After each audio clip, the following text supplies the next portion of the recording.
सुबह की पहली किरण अभी खिड़की से अंदर आई भी नहीं थी कि नील उठ खड़ा हुआ। बेटा नील, इतनी जल्दी उठ गया? अभी तो चिड़ियों ने चहकना भी शुरू नहीं किया है। रात भर सोया भी है या बस करवटें बदलता रहा? नींद कहाँ आती है माँ? जब पेट खाली हो और सिर पर ठाकुर के कर्ज का बोझ हो तो मखमल के बिस्तर पर भी कांटे चुभते हैं। आज मुझे जंगल के उस पार जाना ही होगा। लेकिन नील, कल रात मैंने बहुत बुरा सपना देखा था। तू उस भयानक जंगल की बात कर रहा है जहां सूरज की रोशनी भी जमीन तक नहीं पहुंचती। सुना है वहां जाने वाले कभी लौट कर नहीं आते। क्या हमारे पास कोई और रास्ता नहीं है?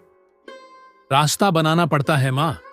अगर आज मैं नहीं गया तो कल ठाकुर के करिंदे हमें इस झोपड़ी से भी बाहर निकाल देंगे। क्या तू चाहती है कि इस उम्र में तू दर दर की ठोकरें खाए? नहीं माँ, मैं ऐसा नहीं होने दूंगा। बेटा, धन तो आता जाता रहता है, पर तू मेरा इकलौता सहारा है। तू मुझे चंपा की याद दिलाता है, वो भी ऐसे ही जिद्दी थी। माँ, चंपा तो अब जमींदार की बेटी है, उसकी बात छोड़ो। मैं बस इतना जानता हूं कि आज मेरी मेहनत रंग लाएगी। जरा मेरा गमछा देना और थोड़ा सा पानी।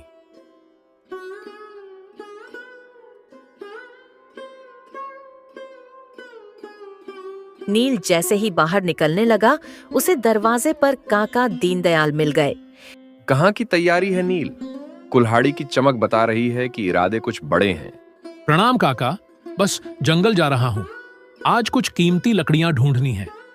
देख बेटा, मेहनत करना अच्छी बात है, पर लालच में आकर अपनी जान जोखिम में मत डालना। उस जंगल में काला पहाड़ की तरफ मत मुड़ना। लोग कहते हैं वहां मौत का पहरा रहता है। काका, मौत तो यहां गांव में भी रोज हमें मार रही है, कभी भूख से, कभी अपमान से। अगर मरना ही है तो कुछ लड़कर मरूंगा। नील और काका अपने अपने रास्ते पर चले जाते हैं। नील चलते चलते गांव की सीमा पार कर गया। जैसे जैसे वह घने जंगल के अंदर जा रहा था, हवा ठंडी होती जा रही थी। बड़े बड़े बरगद के पेड़ ऐसे लग रहे थे जैसे कोई राक्षस हाथ फैलाए खड़े हों। तभी उसे अचानक झाड़ियों में एक हलचल सुनाई दी। कौन है? बाहर आओ, मेरे पास कुल्हाड़ी है। अगर जान प्यारी है तो सामने आओ। तभी झाड़ियों से माया बाहर निकली। वह बहुत घबराई हुई लग रही थी। माया, तुम यहाँ इस घने जंगल में? क्या तुम्हें अंदाजा भी है कि यह जगह कितनी खतरनाक है? नील, मैं तुम्हें रोकने आई हूँ। मुझे पता चला कि तुम उस खतरनाक इलाके की ओर जा रहे हो। पिताजी और मुखिया आज दोपहर को तुम्हारे घर आने वाले हैं। वे तुम्हें डरा कर गांव से निकालना चाहते हैं। तो वे अब मुझे घर से भी बेदखल करेंगे? माया, तुम्हारे पिता को लगता है कि पैसे के दम पर वे सबकी किस्मत लिख सकते हैं। नील, मेरी बात सुनो। मैं भागने को तैयार हूँ। हम कहीं दूर चले जाएंगे।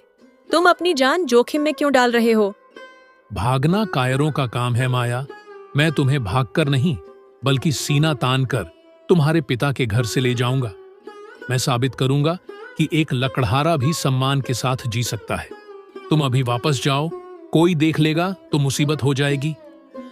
तुम बहुत जिद्दी हो नील। अपना ख्याल रखना। मैं मंदिर के पीछे तुम्हारा इंतजार करूंगी। माया के जाने के बाद नील और आगे बढ़ा। अचानक उसे एक ऐसी आवाज सुनाई दी जिसने उसका खून जमा दिया। वह किसी इंसान के रोने की आवाज नहीं थी, बल्कि एक भारी, भर्राई हुई और दर्द से भरी आवाज थी।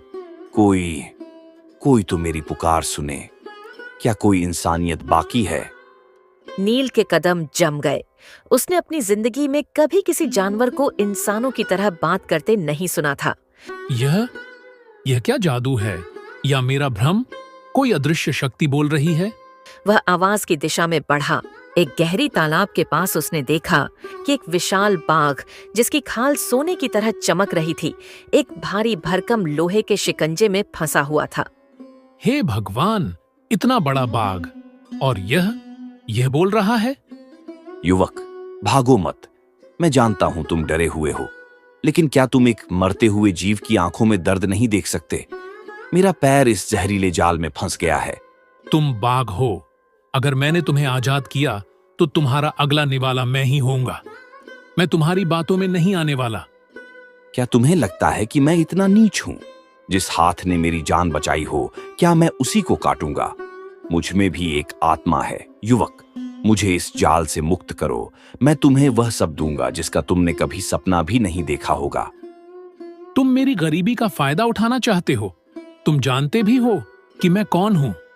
तुम नील हो, एक ईमानदार बेटा, एक सच्चा प्रेमी। मैं तुम्हें सालों से इस जंगल में लकड़ियां काटते देख रहा हूं। तुमने कभी किसी हरे पेड़ को चोट नहीं पहुंचाई, हमेशा सूखी लकड़ियां ही चुनी। तुम्हारी यही अच्छाई आज तुम्हें मेरे पास ले आई है। नील दंग रह गया। एक जानवर उसे इतने करीब से जानता था। उसने हिम्मत जुटाई और धीरे धीरे बाघ के पास गया।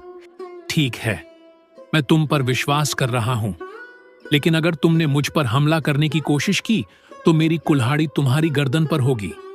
मंजूर है, पर जल्दी करो, जहर शरीर में फैल रहा है। नील ने अपनी पूरी ताकत लगाकर कुल्हाड़ी के पिछले हिस्से से जाल के स्प्रिंग को दबाया। उसकी नसें तन गईं, पसीना टपकने लगा। कट कटाक की आवाज के साथ जाल खुल गया। बाघ का पैर आजाद तो हो गया, लेकिन वह दर्द से छटपटाने लगा। आह, बहुत सुकून मिला। तुम्हारा बहुत बहुत धन्यवाद नील। आज तुमने एक ऐसे शिकारी के जाल से मुझे बचाया है जो मेरा मांस बेचना चाहता था। अब बताओ, तुम बोल कैसे सकते हो? क्या तुम कोई श्रापित राजकुमार हो या कोई देवता? न मैं राजकुमार हूं न देवता। सालों पहले इस जंगल में एक महान आर्षि तपस्या कर रहे थे। एक दिन एक जंगली सुअर ने उन पर हमला किया। मैंने उस आर्ष की रक्षा की। उन्होंने प्रसन्न होकर मुझे यह शक्ति दी कि मैं मनुष्यों की भाषा समझ सकूं और बोल सकूं। लेकिन उन्होंने एक शर्त रखी थी। कैसी शर्त? शर्त यह कि मैं कभी किसी मनुष्य के व्यक्तिगत मामले में दखल नहीं दूंगा और न ही जंगल के गुप्त खजानों का राज किसी को बताऊंगा। जिस दिन मैं किसी इंसान के लिए यह नियम तोड़ूंगा, मेरी आवाज हमेशा के लिए चली जाएगी। तो फिर तुम मुझसे बात क्यों कर रहे हो? क्या तुम्हें अपनी शक्ति खोने का डर नहीं? तुमने मेरी जान बचाई है नील, और तुम्हारी आंखों में मुझे वह पवित्रता दिखी जो मैंने सालों से किसी इंसान में नहीं देखी। बताओ, तुम्हें क्या चाहिए? सोना, चांदी या जमीन? मुझे कुछ नहीं चाहिए वनराज। मैं अपनी मेहनत की रोटी खाना चाहता हूं। बस कुछ ऐसा हो जाए कि मैं माया के पिता के सामने सिर उठाकर खड़ा हो सकूं। तुम्हारी कहानी बहुत दिलचस्प है। माया, वह जमींदार की बेटी है ना? वह तुमसे सच्चा प्रेम करती है, पर उसका पिता बहुत लालची है। हाँ, वह कहता है कि मेरे पास न तो धन है और न ही खानदान। वह मेरी मां का भी अपमान करता है। चिंता मत करो मित्र, कल शाम तुम इसी स्थान पर आना। मैं तुम्हें उस जगह ले जाऊंगा जहां सदियों से एक गुप्त खजाना छुपा है। वह खजाना किसी का नहीं है, उसे प्रकृति ने छुपा कर रखा है। लेकिन याद रखना, यह बात किसी को पता नहीं चलनी चाहिए। लेकिन वनराज, क्या इससे तुम्हारी शक्ति नहीं चली जाएगी? तुमने अभी कहा था कि खजाना बताने से तुम अपनी आवाज खो दोगे। मित्रता में अगर कुछ खोना पड़े तो वह घाटा नहीं होता। तुम मेरे पहले मानव मित्र हो। जाओ, अब सूरज ढलने वाला है। तुम्हारी मां तुम्हारा इंतजार कर रही होगी। जब नील घर पहुंचा तो उसने देखा कि उसके घर के बाहर गांव की भीड़ जमा थी। ठाकुर भानु प्रताप और उसके बगल में मुखिया का बेटा विक्रम खड़ा था। सुमित्रा जमीन पर बैठी रो रही थी। कहाँ मर गया तेरा बेटा? लगान के पैसे अभी तक नहीं आए। अगर कल सुबह तक मुझे 200 स्वर्ण मुद्राएं नहीं मिली तो यह झोपड़ी जला दी जाएगी। ठाकुर साहब, रहम कीजिए। मेरा बेटा दिन रात मेहनत कर रहा है, थोड़ा और समय दे दीजिए। समय? बुढ़िया, समय तो अब खत्म हो गया। और हाँ, अपने बेटे से कह देना कि माया के आसपास भी ना भटके, वरना उसके हाथ काट दिए जाएंगे। तभी नील भीड़ को चीरते हुए अंदर आया। हाथ किसके कटेंगे यह तो वक्त बताएगा विक्रम। और ठाकुर साहब, आपने मेरी मां को रुलाया है, इसकी कीमत आपको चुकानी होगी। ओहो, लकड़हारे के तेवर तो देखो। कीमत? तू देगा कीमत? जिसके घर में कल की रोटी के लाले हैं। कल सुबह का सूरज उगने दीजिए ठाकुर। मैं आपका सारा लगान सूद समेत चुका दूंगा। और याद रखिएगा, जिस दिन मेरे पास धन होगा, मैं आपकी जमींदारी भी खरीद लूंगी। गांव के लोग दंग रह गए। सब आपस में फुसफुसाने लगे कि नील पागल हो गया है। बाप रे, इतनी बड़ी बात! अगर कल तूने पैसे नहीं दिए तो तुझे इस गांव से कोड़े मारकर निकाला जाएगा। मंजूर है? मंजूर है, अब यहाँ से चले जाओ। ठाकुर और उसके आदमी हंसते हुए चले गए। सुमित्रा दौड़कर नील के पास आई। नील, तूने ये क्या कह दिया? हमारे पास तो एक फूटी कौड़ी भी नहीं है, हम कहाँ से लाएंगे इतना पैसा? माँ, मुझ पर भरोसा रखो। जंगल के राजा ने मुझे वचन दिया है। भगवान ने हमारी सुन ली है। पूरी रात नील सो नहीं सका। उसे बार बार वनराज की बातें याद आ रही थीं। क्या वाकई एक बाघ उसकी मदद करेगा या यह सब एक सपना था? अगले दिन शाम होते ही नील उसी स्थान पर पहुंचा। वहां वनराज पहले से ही उसका इंतजार कर रहा था। आ गए नील, तुम्हारी आंखों में आज एक नई चमक है। क्या हुआ गांव में? वनराज, पानी अब सिर के ऊपर से गुजर चुका है। ठाकुर ने मुझे कल तक की मोहलत दी है। अगर आज मुझे कुछ नहीं मिला तो मैं अपनी मां को खो दूंगा। तो फिर देर किस बात की? मेरे पीछे आओ। आज हम काली गुफा के उस रहस्य को खोलेंगे जिसे किसी इंसान ने हजारों साल से नहीं देखा। नील वनराज के पीछे पीछे घने जंगलों, कटीली झाड़ियों और ऊंचे पहाड़ों को पार करने लगा। जैसे जैसे वे आगे बढ़ रहे थे, रास्ता और भी संकरा होता जा रहा था। नील, डरो मत। यहाँ बहुत से सांप और बिच्छू होंगे, लेकिन मेरे रहते हुए तुम्हें छुएंगे भी नहीं। बस अपना संतुलन बनाए रखना। वे एक विशाल झरने के पीछे छिपी एक गुफा के पास पहुंचे। गुफा के मुंह पर एक बड़ा पत्थर था। इस पत्थर को हटाओ नील, इसके पीछे तुम्हारी किस्मत इंतजार कर रही है। नील ने अपनी पूरी ताकत लगा दी। पत्थर खिसकते ही अंदर से एक ऐसी रोशनी निकली कि नील की आंखें चुंधिया गईं। अंदर सोने के सिक्कों, मोहरों और कीमती रत्नों का ढेर लगा था। यह तो अद्भुत है। इतना धन, ये किसका है?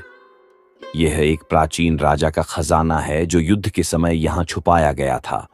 वह राजा कभी वापस नहीं आया। आज से यह तुम्हारा है नील। उठा लो जितना उठा सकते हो।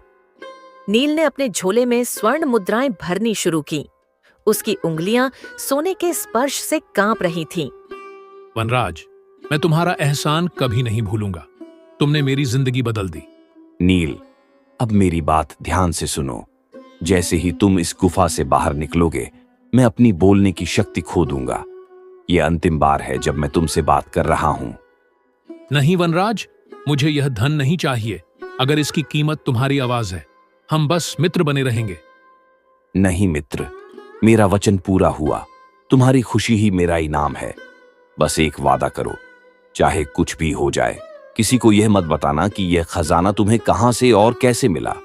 अगर तुमने यह राज खोला तो तुम पर भारी विपत्ति आ सकती है। मैं वादा करता हूं वनराज, तुम्हारी खामोशी को मैं अपनी जिंदगी का सबसे बड़ा राज बनाकर रखूंगा। दोनों बाहर आए और गुफा का मुंह बंद कर दिया। ठीक है मित्र, अब मैं चलता हूं। अपना ख्याल रखना। वनराज ने अपना सिर हिलाया। अब वनराज के मुंह से कोई शब्द नहीं निकला, बस एक शांत गर्जना हुई। नील समझ गया वनराज की आवाज जा चुकी थी। नील जब सोने से भरा झोला लेकर गांव पहुंचा तो चांद आसमान के बीचों बीच था। वह सीधा अपने घर गया और दरवाजा अंदर से बंद कर लिया। नील, तू आ गया। ये झोला इतना भारी क्यों है और तेरी आंखों में आंसू क्यों हैं? नील ने चुपचाप झोला जमीन पर पलट दिया। सोने के सिक्कों की खनक से पूरी झोपड़ी गूंज उठी। हे भगवान, यह क्या है? नील, तूने कहीं डाका तो नहीं डाला? बेटा, हम गरीब भले हैं लेकिन चोर नहीं। मां, शांत हो जाओ। यह ईमानदारी का इनाम है। भगवान ने एक फरिश्ता भेजा था जिसने मुझे यह दिया। मैंने कोई चोरी नहीं की है। अब हमें कोई नहीं डरा सकता। अगली सुबह जब ठाकुर भानु प्रताप नील के घर पहुंचा तो उसे उम्मीद थी कि नील हाथ जोड़कर भीख मांगेगा। क्यों रे लकड़हारे, सूरज निकल आया है। कहाँ है मेरी स्वर्ण मुद्राएं? या फिर कोड़े खाने के लिए तैयार है? नील शान से बाहर निकला। उसके कपड़े पुराने थे लेकिन उसके चेहरे पर एक अजेय आत्मविश्वास था। नील ने पैसे ठाकुर को दे दिए। ये लीजिए ठाकुर साहब, पूरे 200 स्वर्ण मुद्राएं। और हाँ, अब से मेरा खेत और मेरी झोपड़ी आपकी गुलामी से आजाद है। ठाकुर ने जैसे ही थैली खोली, उसके हाथ कांपने लगे। सिक्के असली सोने के थे और उन पर प्राचीन मोहरें लगी थीं। ये कैसे मुमकिन है? कल तक इसके पास खाने को नहीं था और आज यह सोना बांट रहा है। पिताजी, इसमें जरूर कोई काला सच छुपा है। नील, ये पैसा कहां से आया? सच सच बता, वरना मैं तुझे जेल भिजवा दूंगा। जेल किस जुर्म में ठाकुर साहब? मेहनत का फल मीठा होता है, बस इतना जान लीजिए। अब आप यहाँ से जा सकते हैं। ठाकुर गुस्से में वहां से चला गया, लेकिन उसकी आंखों में अब लालच और शक की आग जल रही थी। उसे लग गया था कि नील को किसी बड़े खजाने का पता चल गया है। शाम को नील मंदिर के पीछे पहुंचा, जहां माया उसका इंतजार कर रही थी। नील, पूरे गांव में तुम्हारी चर्चा है। लोग कह रहे हैं कि तुम्हें पारस पत्थर मिल गया है। क्या यह सच है? पारस पत्थर तो नहीं माया, पर हाँ, अब हमारे मिलन में धन की दीवार नहीं आएगी। मैंने लगान चुका दिया है। नील, मैं खुश तो हूँ, पर मुझे डर लग रहा है। मेरे पिता बहुत खतरनाक इंसान हैं। वे चैन से नहीं बैठेंगे जब तक उन्हें यह पता न चल जाए कि तुम्हारे पास इतना पैसा कहाँ से आ रहा है। उन्हें कभी पता नहीं चलेगा। मैंने अपने मित्र को वचन दिया है। मित्र? कौन मित्र? क्या गांव का कोई व्यक्ति है? वह इस गांव का नहीं, इस पूरी दुनिया का सबसे सच्चा जीव है। बस इतना ही जान लो माया, कि अब हमारी शादी होकर रहेगी। तभी झाड़ियों के पीछे से एक साया हिला। वह विक्रम था, जो छुपकर उनकी बातें सुन रहा था। अच्छा, तो कोई मित्र है जिसने इसे ये खजाना दिया है। रुक जा नील, अब मैं देखूंगा कि तेरा वह मित्र तुझे मेरी नजरों से कैसे बचाता है। ठाकुर के घर में बैठकर तीनों बातें कर रहे थे। एक मामूली लकड़हारा, कल तक जो मेरे पैरों की धूल था, आज वह मुझे सोने के सिक्के फेंक कर दे रहा है। मुखिया, यह अपमान मुझसे बर्दाश्त नहीं हो रहा। गांव के लोग अब उसे सम्मान से देखने लगे हैं। ठाकुर साहब, बात सिर्फ सम्मान की नहीं है। अगर उसके पास और भी खजाना है तो वह पूरे गांव को खरीद सकता है। फिर आपकी जमींदारी का क्या होगा? लोग लगान देना बंद कर देंगे। पिताजी, मैंने कल रात उसे जंगल में देखा था। वह उस खूंखार बाघ के साथ बैठा था जिसे हम सब आदमखोर समझते हैं। वह बाघ कोई साधारण जानवर नहीं है। वह नील से बातें करता है। मैंने खुद सुना है, हालांकि उसकी आवाज अब भारी और अजीब हो गई है। बाघ बातें करता है? क्या तुम पागल हो गए हो विक्रम? नहीं ठाकुर साहब, वह बाघ उसे खजाने के रास्ते बताता है। नील ने उस बाघ को किसी जाल से छुड़ाया था, तब से वे दोनों मित्र बन गए हैं। अगर हम उस बाघ को मार दें या पकड़ लें तो खजाना हमारा होगा और नील फिर से भिखारी बन जाएगा। तो वह बाघ ही उसकी शक्ति है, लेकिन हम सीधे उस जानवर से नहीं भिड़ सकते। हमें चाल चलनी होगी। हम नील को ही मोहरा बनाएंगे। माया दरवाजे के पीछे छुपकर अपने पिता की बातें सुन ली थीं। वह डर से कांप रही थी। वह जानती थी कि उसके पिता कितने क्रूर हो सकते हैं। वह तुरंत पिछवाड़े के रास्ते से निकलकर नील की झोपड़ी की ओर दौड़ी। नील! ओ नील! माया, क्या हुआ माया? सब खैरियत तो है? नील, कुछ भी ठीक नहीं है। पिताजी और विक्रम को तुम्हारे और वनराज के बारे में पता चल गया है। वे वनराज को मारने की योजना बना रहे हैं ताकि तुम्हें बेसहारा कर सकें और खजाना छीन सकें। वनराज ने उनका क्या बिगाड़ा है? उसने तो मुझे भी कभी चोट नहीं पहुंचाई।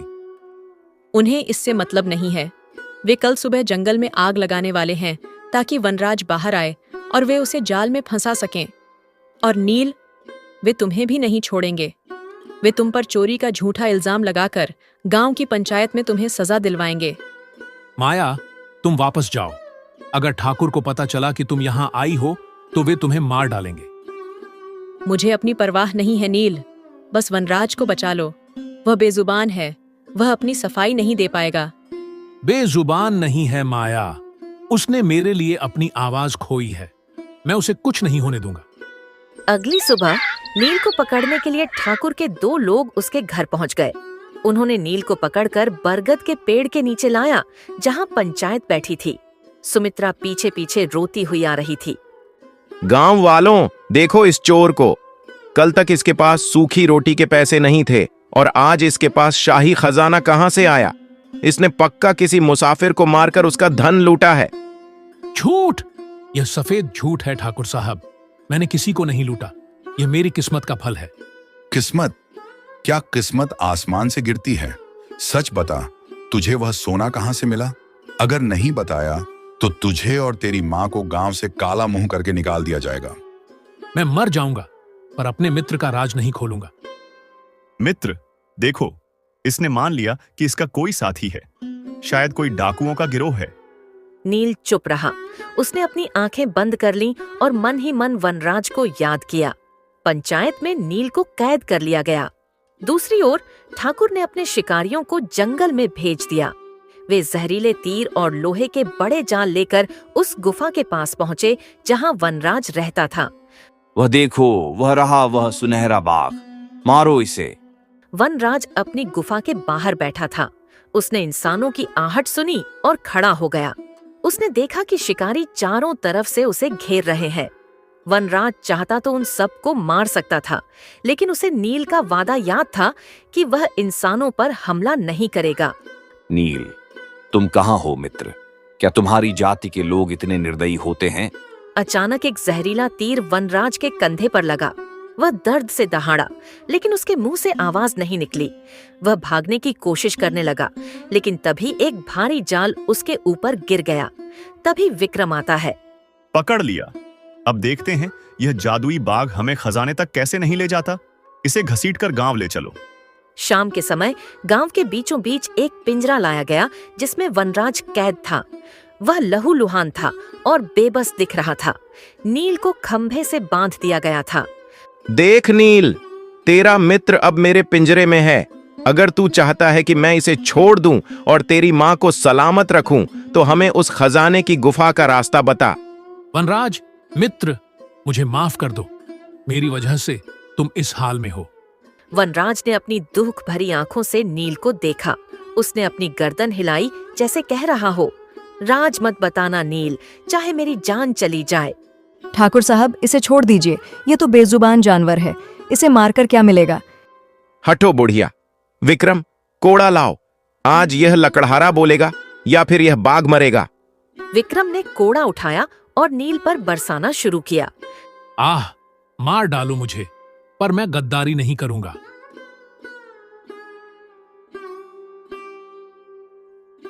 रुकिए पिताजी, रुक जाइए। ये पाप है। आप एक निर्दोष जानवर और एक सच्चे इंसान को तड़पा रहे हैं। माया, तू घर जा। ये पुरुषों का मामला है। तू इस गरीब के प्यार में अंधी हो गई है। ठाकुर ने आदेश दिया कि अगर सुबह तक नील ने रास्ता नहीं बताया तो वनराज को सबके सामने मार दिया जाएगा और नील को हमेशा के लिए अंधा कर दिया जाएगा। रात के समय पहरेदार सो रहे थे। माया चुपके से पिंजरे के पास पहुंची। वनराज, मुझे पता है तुम मेरी बात समझ सकते हो। नील तुम्हें बहुत प्यार करता है।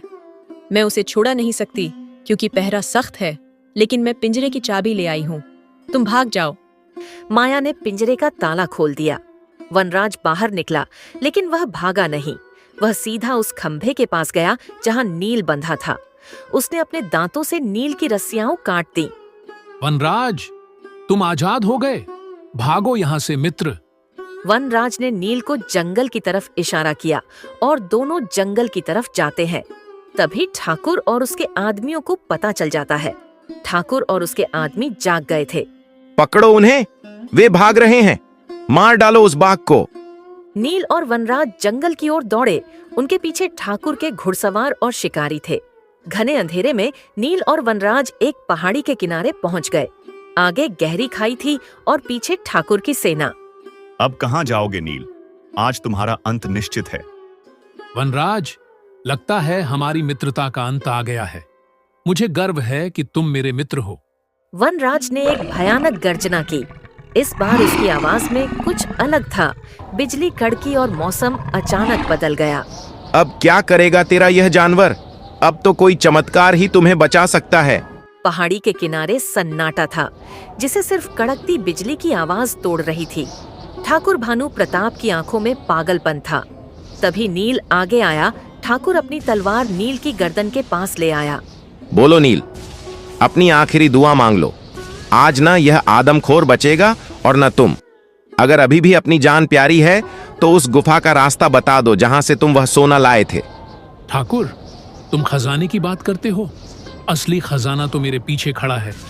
तुमने दौलत के लिए अपनी इंसानियत बेच दी, पर वनराज ने अपनी आवाज की कुर्बानी दी ताकि मैं और मेरी मां भूखे न मरे। तुम कभी नहीं समझ पाओगे कि त्याग क्या होता है। पिताजी, इसकी बातों में मत आइए। यह सिर्फ वक्त बर्बाद कर रहा है। धनुर्धारियों, हमला करो। जैसे ही 5 शिकारियों ने कमान खींची, वनराज अचानक नील के सामने आकर खड़ा हो गया। उसने अपनी आंखें बंद की और एक ऐसी गहरी सांस ली जैसे वह पूरे जंगल की शक्ति अपने भीतर समा रहा हो। अचानक आसमान से एक सुनहरी बिजली वनराज के शरीर पर गिरी।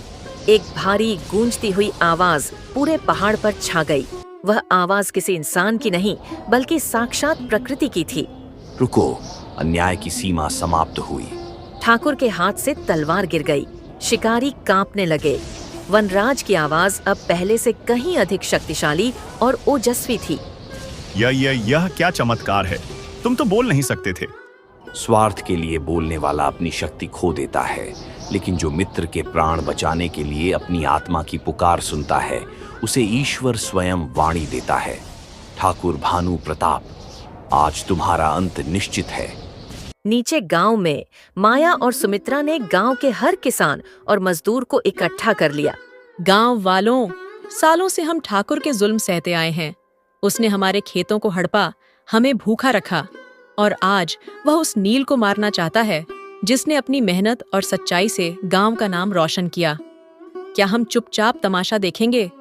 नहीं, आज हम ठाकुर की लाठियों से नहीं डरेंगे। चलो, अपने बेटों और भाइयों को बचाओ। था पूरा गांव, बूढ़े, बच्चे और औरतें पहाड़ी की ओर दौड़ पड़े। पहाड़ी पर ठाकुर के लठैतों ने वनराज पर हमला करने की कोशिश की, लेकिन वनराज की एक ही दहाड़ से वे सब तितर बितर हो गए। वनराज ने किसी को मारा नहीं, बस अपनी शक्ति का एहसास कराया। मैं नहीं डरता, ये सब हाथ की सफाई है। विक्रम, मारो इसे। तब ठीक है। तभी अचानक बिजली गिरी और तीनों जमीन के अंदर चले गए। उसके बाद सब कुछ शांत हो गया। सुबह की पहली किरण के साथ गांव में उत्सव का माहौल था।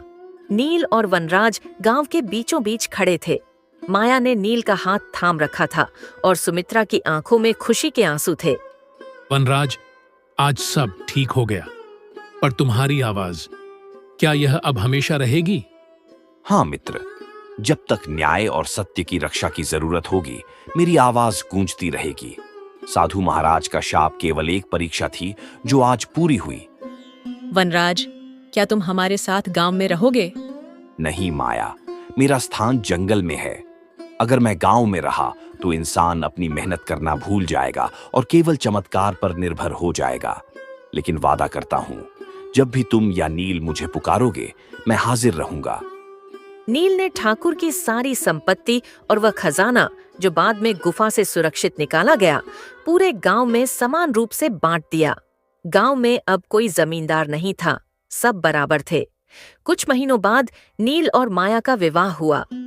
नील, आज तेरी मेहनत और वनराज की वफादारी ने इस बंजर गांव को स्वर्ग बना दिया। माँ, यह सब विश्वास का खेल है। अगर हम दूसरों पर विश्वास करें और उनकी मदद करें तो जानवर भी फरिश्ते बन जाते हैं। नील अक्सर अपनी कुल्हाड़ी लेकर जंगल के उस तालाब के किनारे जाता था। वह लकड़ियां नहीं काटता था, बल्कि अपने मित्र वनराज के साथ घंटों बैठकर आने वाले समय की योजनाएं बनाता था। नील, सुना है अब तुम पिता बनने वाले हो। हाँ मित्र, और मैं चाहता हूं कि मेरा बेटा भी तुम्हारी तरह निडर और वफादार बने। वह जरूर बनेगा नील, क्योंकि उसका पिता एक सच्चा नायक है। दोनों की हंसी जंगल की हवाओं में घुल गई। यह कहानी सदियों तक सुनाई गई। एक लकड़हारे और एक बोलने वाले बाघ की कहानी, जिन्होंने साबित कर दिया कि संसार का सबसे बड़ा धन सोना नहीं, बल्कि सच्ची मित्रता है।